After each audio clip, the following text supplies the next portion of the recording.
مجموعے مرتب تھے، ہر ایک کے پاس جو حدیث کو سن رہا ہے اس کے پاس ہر حدیث کے ہر راوی کے حالات زندگی موجود ہے، کون سے راوی کس مرتبے کا ہے، کون سا کم درجے کا ہے، کس کی کس سے ملاقات ہوئی ہے، کس سن میں ہوئی ہے، کس شہر میں ہوئی ہے،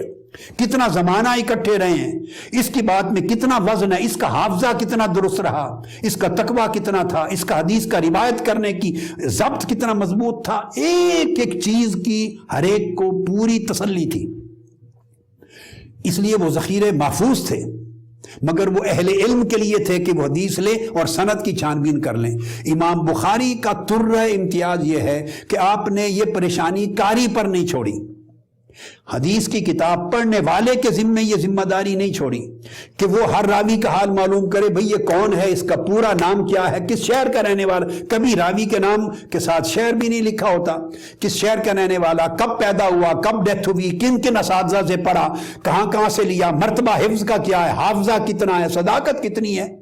یہ ساری چیز امام بخاری نے قاری پر، پڑھنے والے طالب علم کے ذمے نہیں چھوڑی، اس کو مشکل میں نہیں ڈالا، سارا کام خود کر دیا، خود کر کے سرٹیفکیٹ دے دیا، گارنٹی دے دی، ویریفائی کر دیا، سرٹیفائی کر دیا کہ میرے اس کتاب کے اندر درج شدہ ہر حدیث کی، ہر سند کی، ہر راوی کی میں نے اتنی تحقیق کر لی ہے کہ قیامت تک اب اس میں کسی راوی پر کوئی شک و شبہ وارد نہیں کر سکتا۔ تو وہ کام جو دیگر کتب پر پڑھنے والے علماء اپنی محنت سے خود کرتے تھے،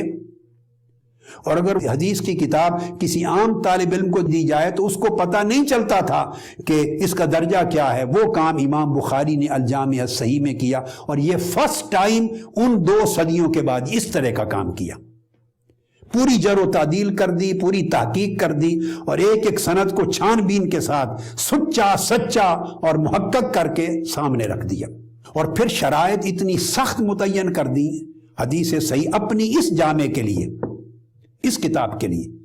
اتنی سخت مقرر کر دی شرائط صحت، یعنی سند کو قبول کرنے کی، کہ وہ باقیوں سے بھی زیادہ سخت تر کر دی، چونکہ مختصر کتاب تیار کر رہے تھے۔ مختصر کتاب میں آدمی ایکسٹریم تک جا سکتا ہے،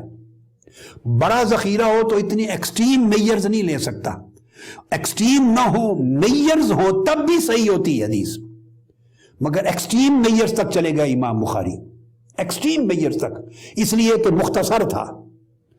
تو امام بخاری نے اس کو صحت کے اس مقام تک پہنچا دیا کہ اب روئے زمین پر حدیث کی مرتب ہونے والی تمام کتب سے آپ کا درجہ صحت میں بلند ہو گیا اس کتاب کا، اور ساتھ پھر امام مسلم کا،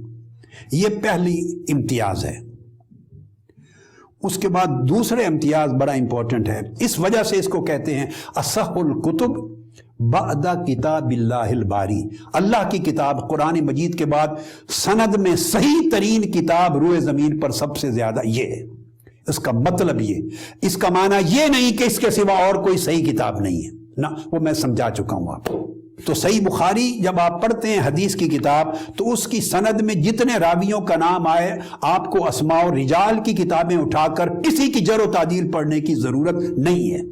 کسی کی حالات پڑھنے کی ضرورت نہیں ہے، بھلے آپ سارے نام چھوڑ دیں اور فقط عن ابی ہریرہ سے شروع کر دیں، صحیح بخاری کی حدیث ہے، صحیح مسلم کی حدیث ہے، فقط عن ابن مسعود سے شروع کر دیں، عن ابن عباس سے شروع کر دیں، عن علی ابن ابی طالب سے شروع کر دیں، عن عثمان ابن عفان سے شروع کر دیں، عن معاذ ابن جبل سے شروع کر دیں، صحابی کا نام اور حدیث بیان کر دیں، فقط اتنا بھی کافی ہے، چونکہ جو سند ہے اس کے کسی راوی کی جرح و تعدیل کی ضرورت نہیں ہے، وہ کام امام بخاری نے کر دیا، اور بڑے اعلیٰ معیار پر۔ اس کے بعد جو دوسرا امتیاز ہے جو اس کتاب کو باقیوں سے منفرد کرتا ہے، وہ یہ نہیں کہ باقی کتابوں سے صحیح حدیث کی نفی کرنا مقصود ہے اس کا، نہیں، نفی نہیں ہو سکتی، یہ جہالت کی وجہ سے لوگوں نے سمجھ لیا ہے۔ باقی کتب بھی صحیح ہیں، اور ائمہ حدیث نے کتابوں کے اندر ان صحیح کتب کے نام درج کیے ہیں، درجنوں کی تعداد میں کتب ہیں جن کو ائمہ نے خود صحیح لکھا ہے۔ تو اس کا باقی امتیاز یہ ہے کہ یہ امام بخاری نے فقط احادیث کو جمع نہیں کیا، یہ بات بڑی امپورٹنٹ ہے، یہ نیا کام تھا جو امام بخاری سے پہلے 2 صدیوں کے اندر یا 150 سال کے اندر جن تابعین سے لے کر اتباع التابعین سلف صالحین تک جنہوں نے حدیث کی کتابیں مرتب کی تھیں، ان کا اسلوب یہ نہیں تھا. امام بخاری نے ایک نیا اسلوب، ایک نیا سٹائل اڈاپٹ کیا، اور وہ یہ کہ آپ نے اپنی کتاب صحیح البخاری میں 100 کے قریب تو بکس بنائیں، یعنی کئی چیپٹرز کا مجموعہ جو ایک ہی سبجیکٹ سے ریلیٹڈ ہے، اس کو بک کا نام دیا، کتاب. یعنی سبجیکٹ کو کتاب کا نام دیا، بک. اور اس کتاب کے اندر پھر چیپٹرز بنائے، ابواب. اب آپ دیکھیں صحیح بخاری میں 100 کے قریب کتب ہیں، یعنی سبجیکٹ لیے ہیں، یعنی براڈر سینس میں. اور اس کے اندر 3500 کے قریب ابواب ہیں، چیپٹرز ہیں. یہ میں دوسرا امتیاز بتا رہا ہوں صحیح البخاری کا،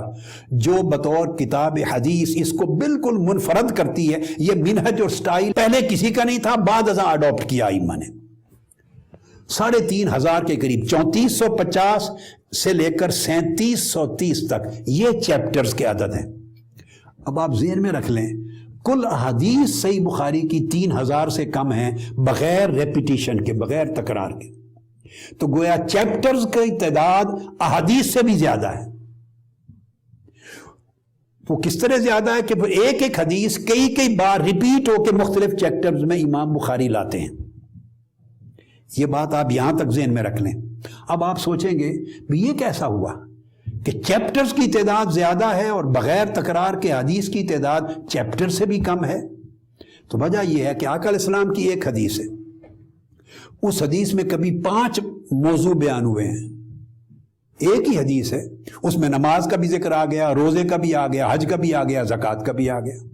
ایک ہی حدیث ہے. تو جب امام بخاری نماز کا باب قائم کریں گے، پھر روزے کا، پھر حج کا، پھر زکوٰۃ کا، تو وہ حدیث چاروں ابواب میں لے آئیں گے کہ نہیں؟ لائیں گے. ایک حدیث ہے، اس میں آقا علیہ السلام نے سچ بولنا، نیک عمل کرنا، خوش خلقی سے بولنا، نرمی رکھنا، صدقہ خیرات کرنا، یتیم کی مدد کرنا، مظلوم لوگوں کی حمایت کرنا، سخاوت کرنا، یہ ایک حدیث میں 8-10 اچھے خلق بیان فرما دیے. اب جب امام بخاری ہر ایک چیپٹر پہ آئیں گے تو ایک ہی حدیث میں یہ 10 موضوعات تھے، تو وہی حدیث ہر جگہ ریپیٹ کرنی پڑے گی، چونکہ وہ ہر چیپٹر سے اس حکم کو ثابت کر رہے ہیں. تو ایک حدیث کئی جگہ بیان ہو جاتی. آگے جب میں انشاءاللہ اسباق شروع ہو جائیں گے تو یہ میں چیز اس وقت آپ کو سمجھا دوں گا. بیسک چیز اس وجہ سے امام بخاری نے ایک حدیث، میں نے پہلی نشستوں میں بھی کہا ہے، بعض اوقات 20 سے 22 مرتبہ بھی ریپیٹ کرنی پڑی ہے. یعنی ایک واقعہ ہے، اس میں آقا علیہ السلام نے ایک طویل گفتگو فرمائی ہے، اور اس میں آقا علیہ السلام نے فرمایا جب اذان سنو تو مسجد کی طرف آؤ، اور مسجد کے اندر آؤ، یا اقامت سنو تو نماز کے لیے آؤ. پھر ساتھ اسی میں فرمایا دوڑتے ہوئے نہ آؤ. اسی کے اندر فرمایا بڑے سکون اور وقار سے چلو، عجلت سے کام نہ لو. یعنی تلقین میں 4-5 چیزیں فرمائیں، الگ الگ لفظ آ گئے. اب امام بخاری نے ایک ایک لفظ سے ایک حکم اخذ کیا ہے کہ مسجد میں دوڑنا منع ہے، دوڑ کے نہیں جا سکتے. کہیں اخر سکون اور وقار اطمینان کے ساتھ چلنا ضروری ہے. کہیں بیان کر دیا کہ اقامت سنتے ہی نماز کے لیے چلے جاؤ. تو جیسے جیسے جز اس کے اندر بیان ہوئے، ہر باب جب آیا تو اس حدیث کو پھر ریپیٹ کیا. اس طرح ابواب کی تعداد بڑھ گئی اور بغیر تکرار کے احادیث کی کم رہی. اور یہ اہتمام امام بخاری نے کیا، ان سے پہلے کبھی کسی نے یہ طریق اختیار نہیں کیا تھا.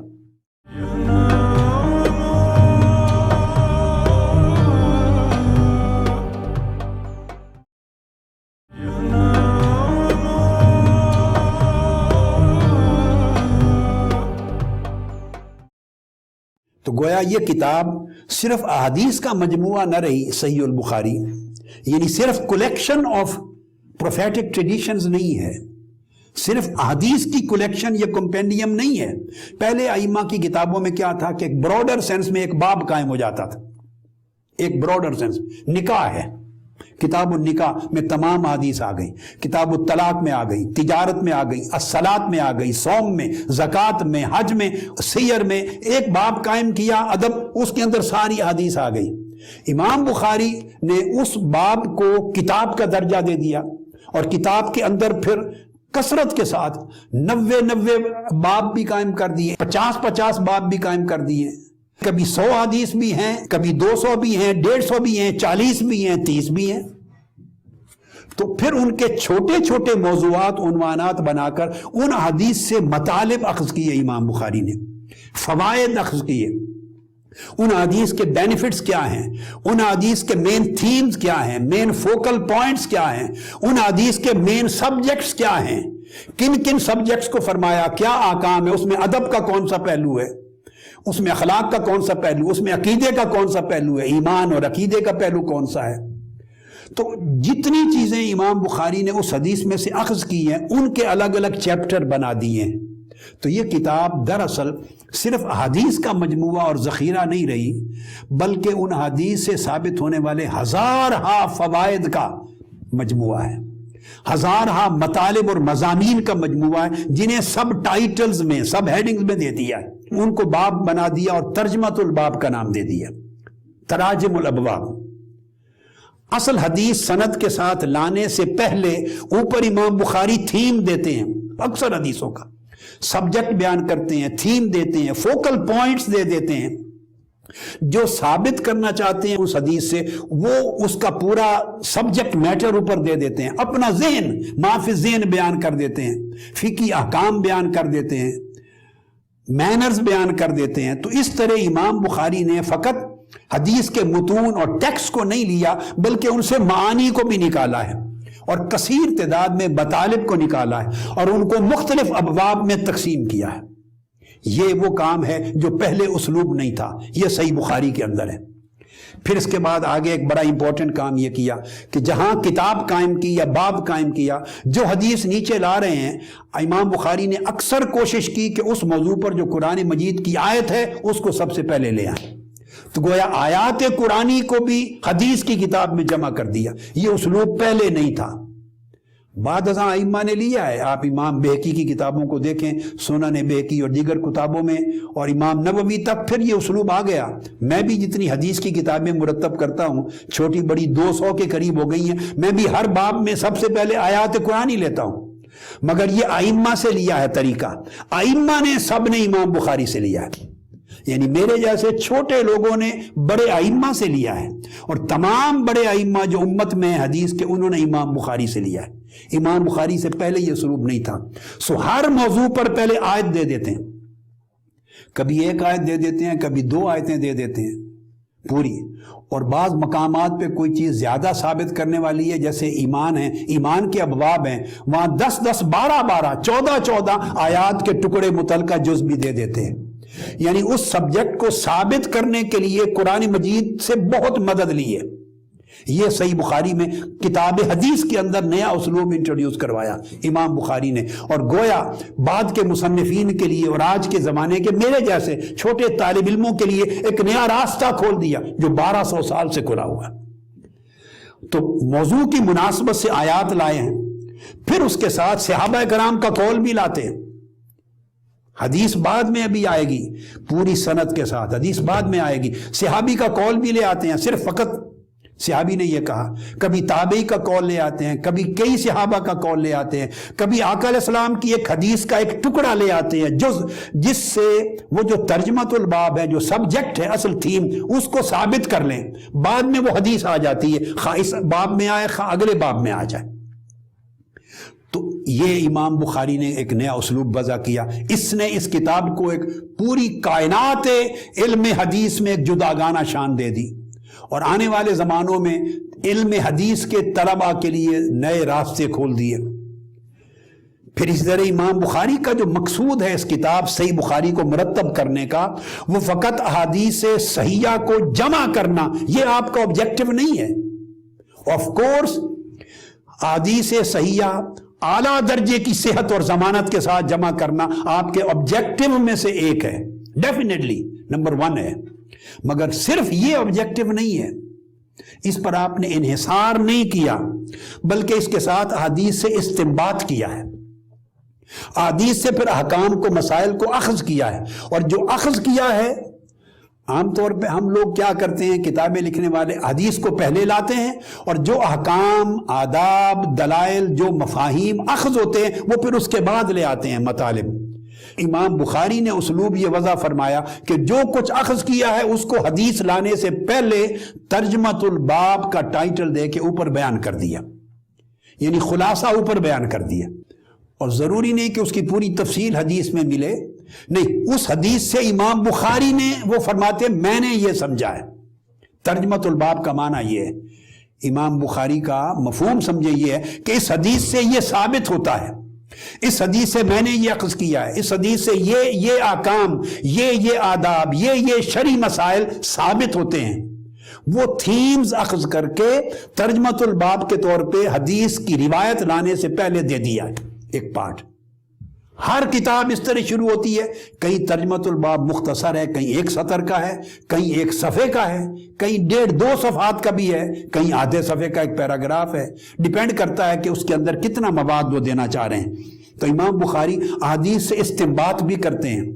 اس سے استدلال بھی کرتے ہیں، اور جو چیز اس سے ثابت کرنا چاہتے ہیں اس کو پھر طلبہ پر، قاری پر پہلے کھول کے رکھ دیتے ہیں۔ ائمہ حدیث بیان کرتے ہیں کہ امام بخاری سے پہلے 5-6 فنون تھے جن میں حدیث کی کتابیں الگ الگ مرتب کی جاتی تھی، جو میں نے نام لیے ائمہ کے پہلے جب کتاب لکھتے تھے تو یہ وہ فن سنت میں لکھتے تھے، فقہ میں۔ سنہ سے مراد الفقہ، یعنی احکام شرعیہ میں حدیث کی ایک پوری کتاب مرتب کر دیتے تھے۔ ان کا جو مین تھیم ہوتا تھا وہ فقہی اور شرعی احکام، مگر احادیث نبوی، جیسے امام مالک نے موطا لکھی، امام سفیان ثوری نے پہلے اپنی جامع لکھی، یہ سب امام بخاری سے پہلے۔ یا دوسرا سبجیکٹ ہوتا تھا تفسیر، قرآن مجید کی آیات کی تفسیر کرتے، مگر کرتے حدیث رسول کے ساتھ، اپنے طور پہ تفسیر بالرائے، اپنی اوپینین سے تفسیر نہیں کرتے تھے، آیت لکھ کر یا آیت کا ٹکڑا صرف وہ حدیث درج کرتے جن میں اس آیت کی تفسیر آئی ہے، جیسے امام ابن جریج نے کی اور دیگر ائمہ۔ تیسرا فن تھا سیر اور مغازی، آقا علیہ السلام کے اسفار، جنگیں، غزوات، سرایا، ان کا بیان کرتے اور ان کے حالات و واقعات کو جمع کرتے، جیسے امام محمد بن اسحاق نے جمع کی۔ تو یہ ایک الگ فن تھا، یعنی ہر ایک فن پر ایک الگ الگ کتاب مرتب ہوتی تھی۔ ایک فن میں دوسرے سبجیکٹ عام طور پہ داخل نہیں ہوتے تھے، سبجیکٹ وائز کتاب الگ رہتی تھی۔ ایک سبجیکٹ تھا الزہد والرقائق، جس کو بعد کی دنیا میں ائمہ اور اکابر نے تصوف اور سلوک کا نام دیا۔ اوائل وقتوں میں اسی کو الزہد والرقائق کہتے تھے۔ تو اس کے اوپر امام عبداللہ بن مبارک نے پوری کتاب لکھی، کتاب الزہد والرقائق، امام ابن جریج نے کتاب لکھی زہد والرقائق، اور دیگر ائمہ کی۔ تو گویا یہ کتابیں بھی تھیں، اس میں صرف زہد اور رقائق بیان ہوتے۔ ایک 5واں سبجیکٹ تھا ادب، لوگوں کے ساتھ مینرز، آداب،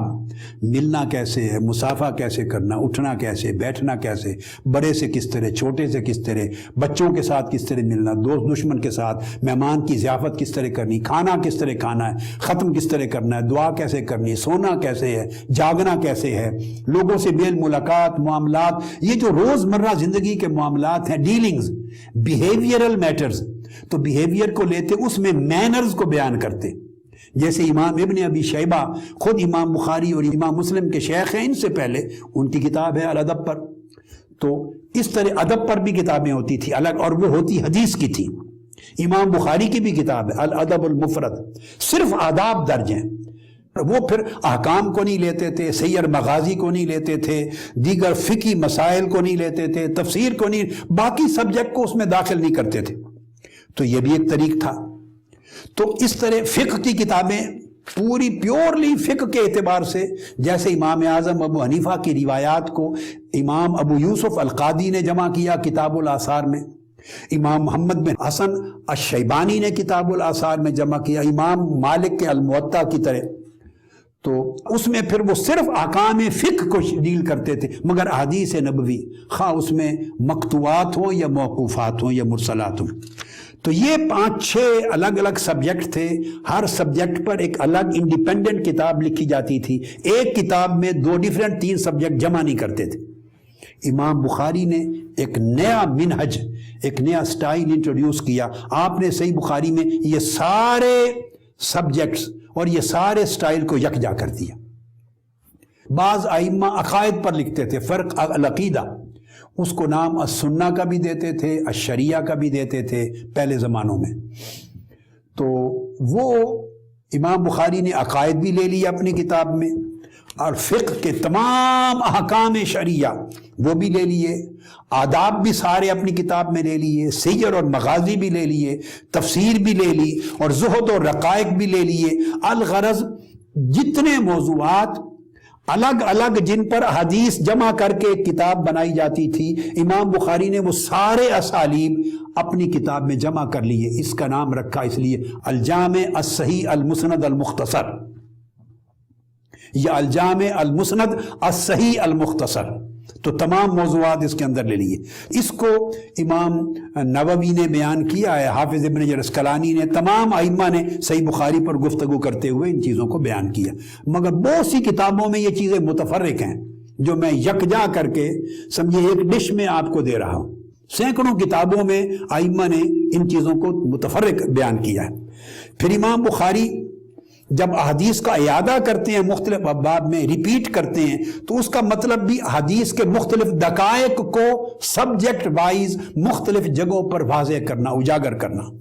اور اس میں سے لطائف اور فوائد کا استنباط کرنا، ڈیرائیو کرنا مختلف چیزیں، وہ مقاصد لے کر گویا دین اور شریعت کی تعلیمات، ہدایات اور علوم اور معارف، یہ احادیث کے ایک ایک لفظ سے، ایک ایک جملے سے نکال کے ایک پورا سمندر پیدا کرتے چلے جاتے ہیں۔ ان کا مقصد ٹیکسٹ کو جمع کرنا نہیں تھا کہ بہت سارے ٹیکسٹ جمع ہو جائیں یا بہت ساری سندات اسانید جمع ہو جائیں، بلکہ ان کے ساتھ استنباط کر کے معنی، مطالب شرعی، دینی، علمی، ادبی، فقہی، روحانی، اخلاقی ساری چیزیں ایک جمع کر کے حدیث صحیحہ کے ذریعے امت کو دیا جائے۔ اس میں زہد اور ورع بھی تمام چیزیں آ جاتی۔ پھر اس طرح امام بخاری تراجم الابواب جب بناتے ہیں تو میں نے کہا کبھی صرف صحابی کا بغیر سند کے، تراجم میں سند نہیں دیتے، صحابی کا حوالہ دے دیا، تابعی کا حوالہ دے دیا، کبھی آقا علیہ السلام کی حدیث کا ایک ٹکڑا دے دیا، متن کا ٹکڑا دیا، کوئی سند نہیں دی، قرآنی آیات دے دی، اقوال دے دیے، تاریخی حصہ کوئی سیر کا دے دیا، دے کے تھیم جب مکمل ہو گیا، اس کے بعد امام بخاری اپنے اسلوب کے مطابق پوری کامل سند کے ساتھ حدیث لے آتے ہیں۔ گویا اس سے جو احتجاج اور استناد کرنا ہے، جو ثابت کرنا ہے، وہ پہلے بیان کر دیتے۔ اور بعض ایسے مقامات بھی ہیں کہ آپ نے ایک باب قائم کر دیا، صرف آیات قرآنی بیان کر دی ہیں اور حدیث کو اگلے چیپٹر میں جا کے شروع کیا، اس میں جب کچھ اقوال بیان کر دی ہیں، اس طرح بھی کر دیا امام بخاری نے۔